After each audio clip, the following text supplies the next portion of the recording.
এই free message পাঠাও, আজে বাজে কথা পাঠাতে ফ্রি তো। সারা রাত ঘুম নেই, সারাদিন চোখ, সারাদিন কান, পাশাপাশি শরীর চর্চা বন্ধ হয়ে গেছে। এতে কি হচ্ছে?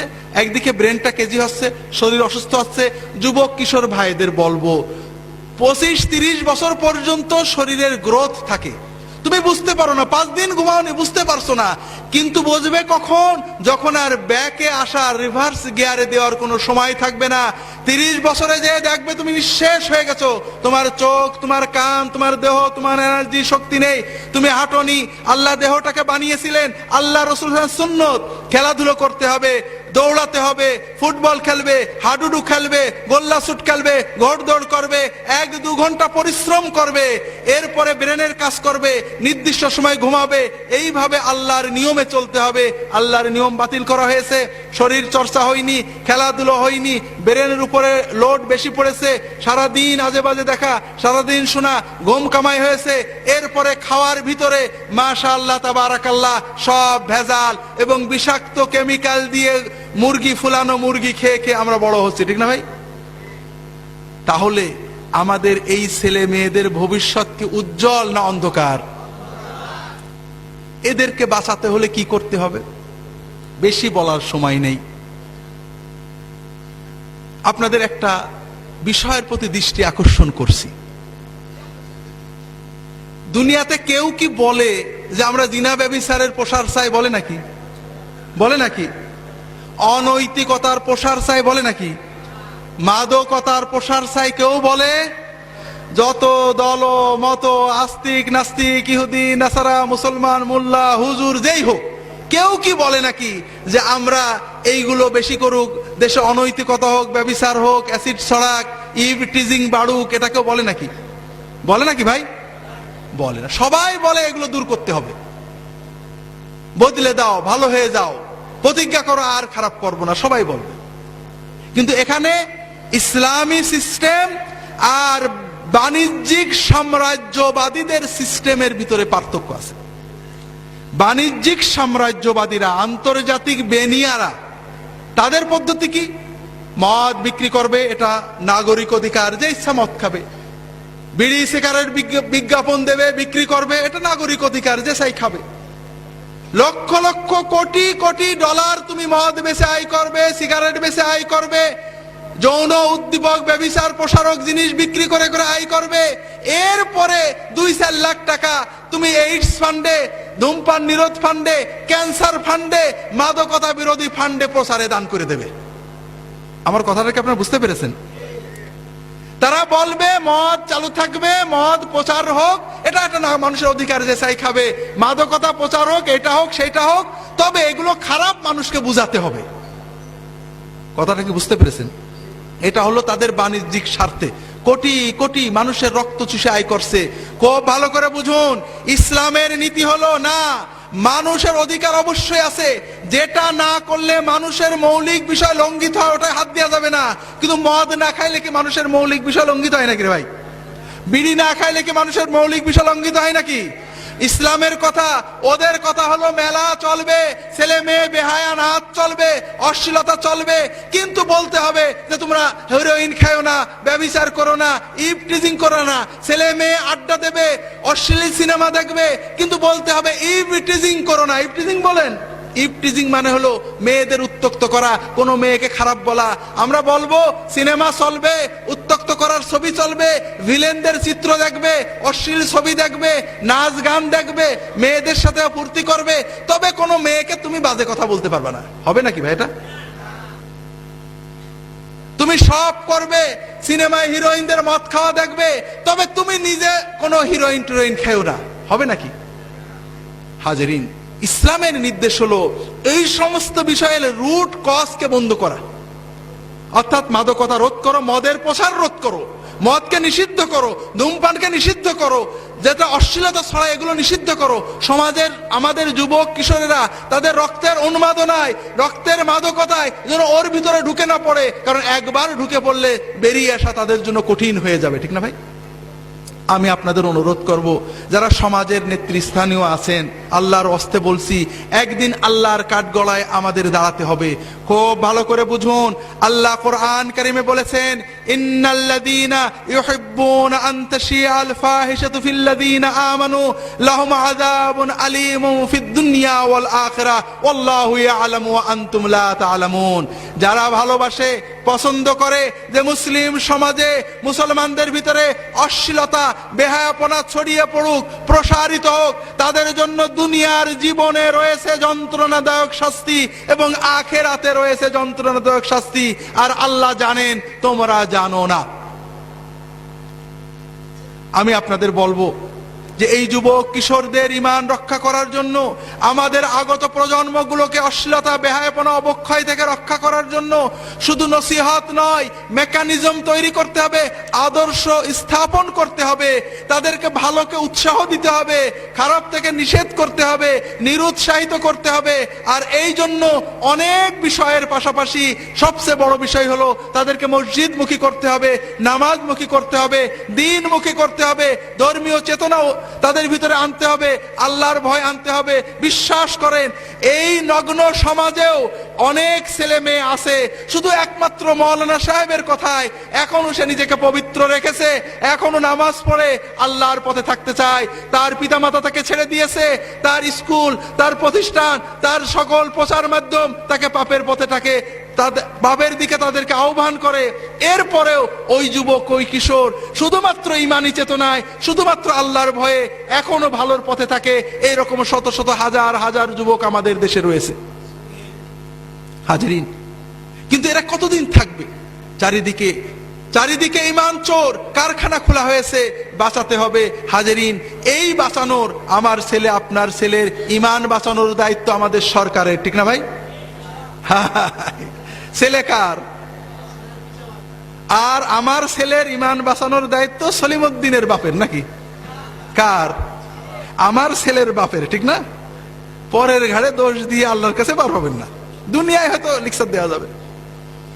বড় আফসোস লাগে, আমাদের মুসলমান অভিভাবকেরা, ঢাকা শহরের মানুষেরা সারাদিন ব্যবসা করেন, চাকরি করেন, অবসর সময় টিভি দেখেন, ক্লাবে যান, কিন্তু ছেলে মেয়েদেরকে সময় দেন নাকি?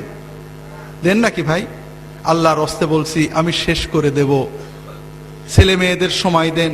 আপনার টাকা, আপনার বাড়ি, আপনার গাড়ি, আপনার সোসাইটি, আপনার বাণিজ্য, আপনার রাজনীতি, সবচেয়ে বড় হলো আপনার সন্তান। আপনার টাকা, আপনার বাড়ি, আপনার গাড়ি কোনোটাই জান্নাতে যাবে না, জান্নাতে নেবে না। কিন্তু খুব ভালো করে বুঝুন, আপনার ছেলে, আপনার মেয়ে, আপনার পরিবার, এটা আপনার দুনিয়ার পরিবারকে জান্নাত বানাবে এবং এরা আপনাকে জান্নাতে নেবে, আপনার সাথে জান্নাতে যাবে। যদি আপনি সময় দিতে পারেন, ছেলে মেয়েদের কাছে সময় দিন। প্রতিদিন 3 বেলা ছেলে মেয়েদের নিয়ে একসাথে খাওয়া দাওয়া করুন, তাদের সাথে বেড়ান, তাদেরকে সময় দিন, তাদের সাথে নিয়ে মসজিদে যান, নামাজ পড়েন। এইভাবে করতে থাকুন, ছেলে মেয়ে ভালো থাকবে। ছেড়ে দিয়েছেন, অনেক দূরে চলে গেছে, এখন টানবেন, আর পিছনে আসতে পারবে না। আমি আমার যুবক কিশোর, যুবতী কিশোরী ভাই বোনদের বলবো, সমাজ তোমাদের পক্ষে নয়, ঈমান চুরির পক্ষে। পিতামাতা তোমাদের ছেড়ে দিয়েছেন, তবে অন্তত নিজেদের ভবিষ্যতের দিকে তাকিয়ে, দুনিয়ার ভবিষ্যৎ, আখিরাতের ভবিষ্যতের দিকে তাকিয়ে নিজেরা সাবধান হও। দুনিয়াতে অপরাধ হবে, পাপ হবে, অন্যায় ভুল হবে, তবে দুটো বিষয় খুব ভালো করে মনে রাখো। নামাজটা কখনো ছেড়ো না। নামাজ, যদি সিনেমা হলে থাকো বেরিয়ে এসে নামাজ পড়বে, যদি খেলার মাঠে থাকো ওয়াক্ত মতো নামাজ পড়বে। নামাজটা কখনোই ছাড়বে না, যত কিছুই হোক সময় মতো নামাজ পড়বে। আর অশ্লীলতাকে, মাদকতাকে বিষের মতো পরিত্যাগ করবে। এই দুটো বিষয় যদি তুমি ঠিক রাখতে পারো, ইনশাআল্লাহ অন্যান্য ভুল ত্রুটি তওবা করবে, ভালো হবে, খারাপ হবে, এই নামাজ তোমাকে আল্লাহর পথে টিকিয়ে রাখবে। এবং ইনশাআল্লাহ তোমার বয়স যখন 50 হবে, তুমি নিজে অনুভব করবে এই দুনিয়ার জমিনে তোমার বন্ধুদের চেয়ে তুমি ভালো আছো। আর ইনশাআল্লাহ কিয়ামতের দিনে তুমি তোমার পিতামাতা সহ আল্লাহর আরশের নিচে তার ওলিদের সাথে মেহমান হয়ে যেতে পারবে। হাজরিন, যুবক কিশোরদের ভালো রাখতে হলে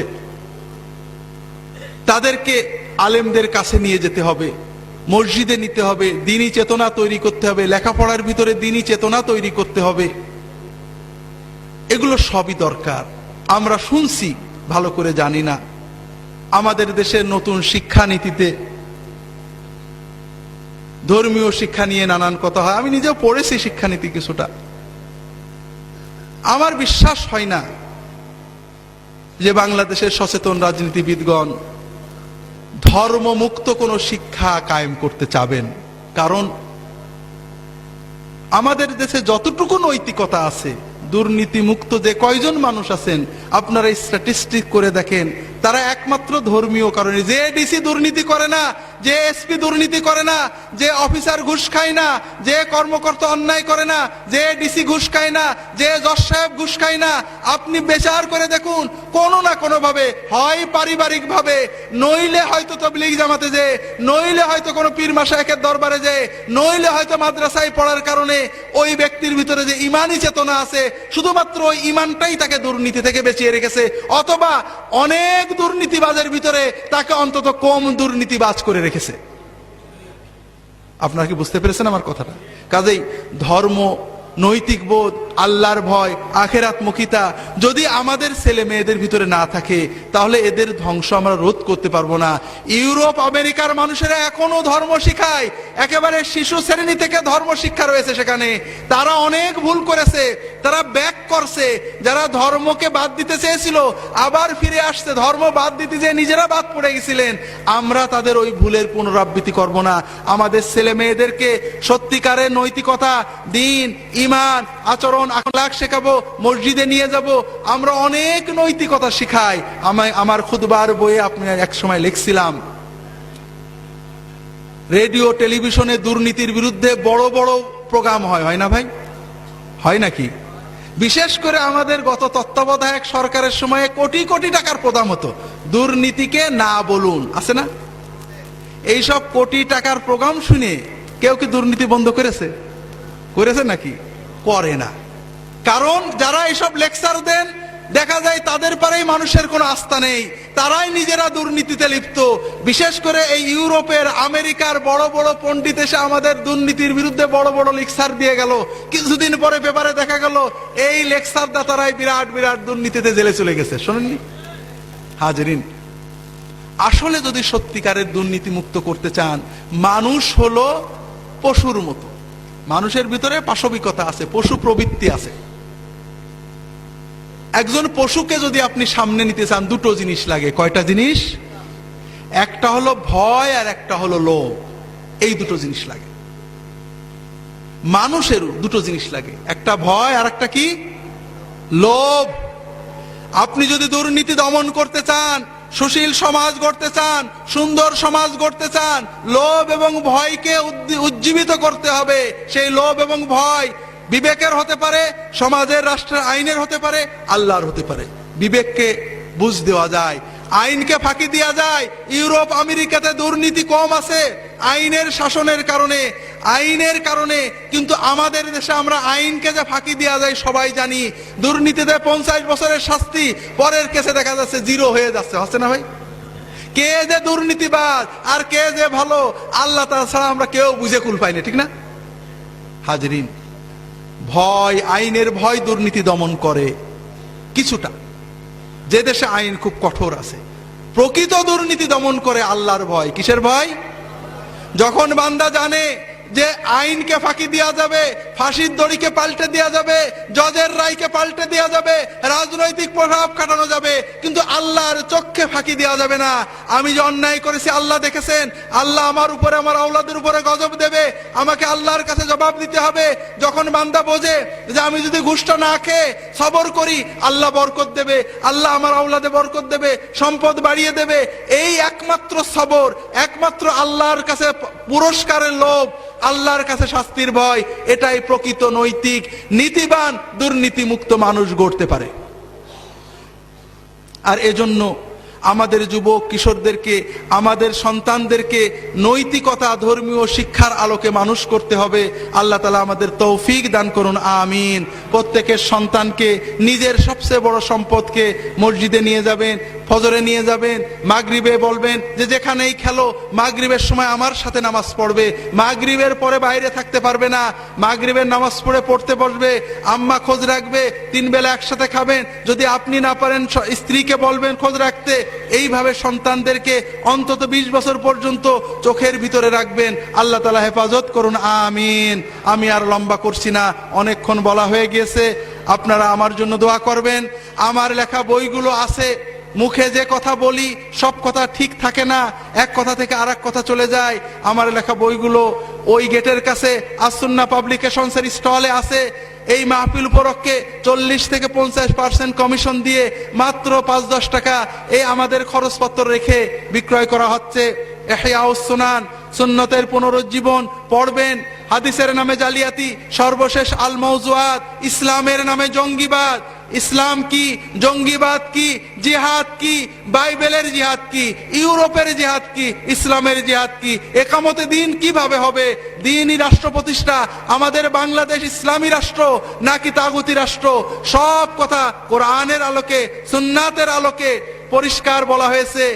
সিলেট ক্যান্টনমেন্ট থেকে আর্টিলারি বিভাগের একজন অফিসার ফোন করেছেন, কর্মকর্তা, বড় অফিসার, যে আমরা জঙ্গিবাদের বিরুদ্ধে কাজ করার জন্য জঙ্গিবাদ বিষয়ক অনেক তথ্য জোগাড় করেছিলাম, কিন্তু আপনার বইটা পড়ার পরে মনে হচ্ছে আমরা যা কিছু জোগাড় করেছিলাম এতে 4 আনাও হয়েছিল না, 12 আনা আমাদের অজানা ছিল।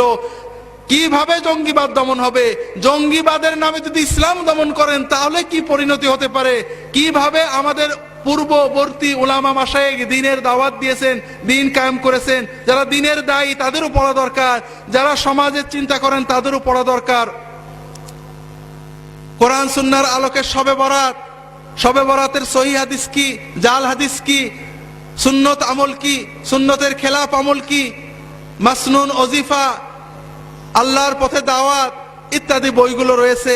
সর্বশেষ আল মাওজুআত বইটা আছে, আপনারা দেখবেন, স্টলে সাজানো আছে, কিনবেন, আমার জন্য দোয়া করবেন। বইগুলো কিনলে আমি 2-10 টাকা লাভ করি, অর্থাৎ রয়্যালটি পাই, এটা হলো আমার মূল উদ্দেশ্য। দুলা ভাইকে 10 টাকা দিতে আপনাদের অনেক আপত্তি নাকি? এই 2-10 টাকা পাওয়াটা আমার মূল মাকসুদ। আর যদি এর পাশাপাশি আপনারা দোয়া করেন আল্লাহর কাছে, সেই দোয়ার ওসিলায় হয়তো আল্লাহ তাআলা নাজাত দিতে পারেন। সিদ্দিকিয়া মিডিয়া সেন্টার থেকে দেখছি আমার ক্যাসেট বেরোইছে।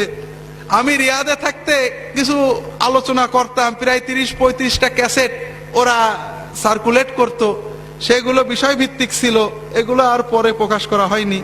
যাই হোক, আমার আলোচনার কিছু ক্যাসেটও পাওয়া যাবে ওখানে সিদ্দিকিয়া মিডিয়া সেন্টারে, আপনারা নিয়ে যাবেন ইনশাআল্লাহ। আল্লাহ তাআলা সবাইকে হেফাজত করুন, আমিন।